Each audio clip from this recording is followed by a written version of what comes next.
Friends, welcome to my channel. Today சமையலில் தட்டைப்பயிரை வச்சு ஒரு அருமையான சாதம் ரெசிபி தான் ஃப்ரெண்ட்ஸ் பண்ண போகிறோம். இந்த சாதம் பார்த்தீங்கன்னா நீங்கள் லஞ்ச் பாக்ஸ் கொடுத்து விடலாம். இதுக்கு சைடிஷே தேவையில்லை. அந்த அளவுக்கு இந்த சாதம் பார்த்தீங்கன்னா நல்லா டேஸ்ட்டாக இருக்கும், ஹெல்த்தியாகவும் இருக்கும்.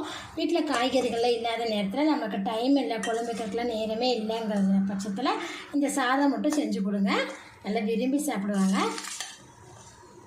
ஈஸியான இந்த சாதத்தை நம்ம எப்படி செய்யலாம் வாங்க ஃப்ரெண்ட்ஸ், வீடியோவில் போய் பார்க்கலாம்.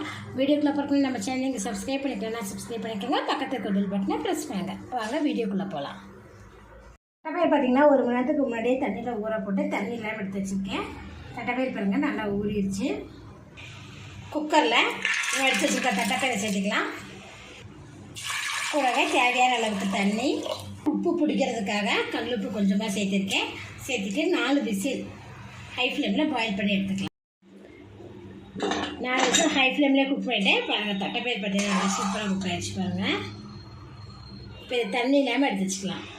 தேவையான அளவுக்கு எண்ணெய் சேர்த்ததுமே எண்ணெய் பார்த்தீங்கன்னா சூடாகிடுச்சு. இதில் 1 டீஸ்பூன் அளவுக்கு சோம்பு பொரிஞ்சதுமே 5 பல்லு பூண்டு பார்த்தீங்கன்னா பொடியாக கட் பண்ணி வச்சுருக்கோம். அதில் பூண்டு லேசாக வதங்கினதுமே இதில் 3 பச்சை மிளகா கட் பண்ணி வச்சுருக்கேன். அது சரி, பச்சை மிளகா நல்லா பொரிஞ்சதே பார்த்தீங்கன்னா 2 பெரிய வெங்காயத்தை பொடியாக கட் பண்ணி வச்சுருக்கேன். அதில் சேர்த்துட்டு வெங்காயத்தை கண்ணாடி பத அளவுக்கு வதக்கி விட்டுருவோம்.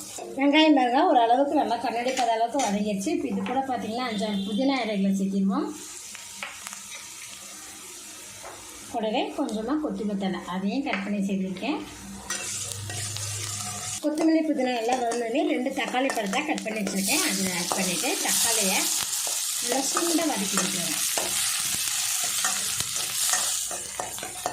தக்காளி பாருங்கள் இந்த அளவுக்கு நல்லா வதங்கி வரும்போது இது கூட லோ ஃப்ளேமில் வச்சுட்டு 1/4 டீஸ்பூன் அளவுக்கு மஞ்சள் தூள், மிளகாத்தூள் பார்த்திங்கன்னா 1/2 டீஸ்பூன் அளவுக்கு சேர்த்திருக்கேன்.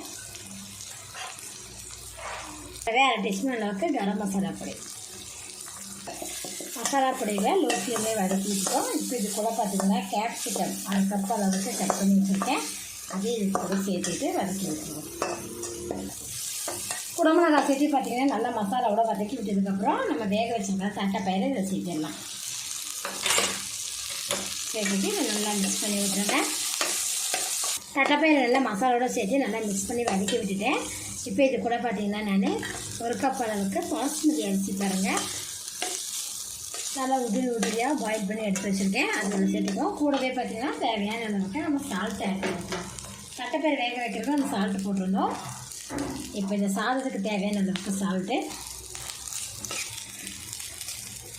சேர்த்து நல்லா மிக்ஸ் பண்ணிவிட்டேன். பாருங்கள் நமக்கு இப்போது அருமையான டேஸ்ட்டில் நல்ல ஹெல்த்தியான தட்டைப்பயிர் சாதம் ரெடி ஆகிடுச்சு. இது பார்த்திங்கன்னா நீங்கள் லஞ்ச் பாக்ஸ் கூட கொடுத்துடலாம். வீட்டில் காய்கறிகள்லாம் இல்லாத நேரத்தில் நமக்கு குழம்பு வைக்கிறதுலாம் நேரமே இல்லை. அப்படிங்கிறப்போ இந்த தட்டைப்பயிர் சாதத்தை செஞ்சு கொடுத்தீங்கன்னா ரொம்ப நல்லா விரும்பி சாப்பிடுவாங்க ஃப்ரெண்ட்ஸ். நீங்களும் இதை போல் ட்ரை பண்ணி பாருங்கள். நான் இப்போ ஸ்டவ் ஆஃப் பண்ணிடுறேன். இந்த வீடியோ பிடிச்சினா லைக் பண்ணுங்கள், மறக்காம நம்ம சேனலை சப்ஸ்கிரைப் பண்ணிக்கோங்க. நன்றி.